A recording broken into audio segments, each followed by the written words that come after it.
You are a noble idealist.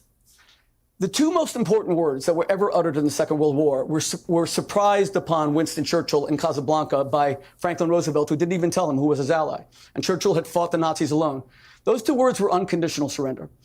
Churchill said, if you insist on unconditional surrender against the Nazis, they're going to fight to the last man. And Churchill was actually secretly negotiating with Heinrich Himmler through Count Bernadotte in Switzerland without the Americans even knowing. The Americans insisted on unconditional surrender. And why? They understood when you have a terror regime like the Nazis who do engage in genocide, unless you finish them off completely and defeat the idea of militarism, that Hamas can achieve its objectives through military objectives and not diplomatic objectives, then you will never have peace.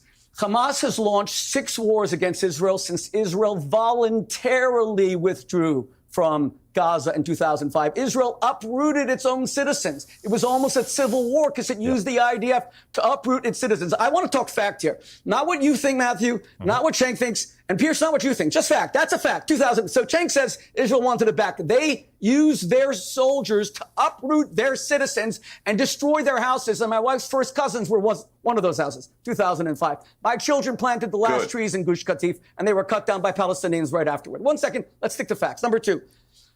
So you wanted to steal their land from a long time ago. No. 1 second. I did not interrupt you. Pierce, when you say breaking the Geneva Convention, that's not fact at all. Israel withdrew from Gaza.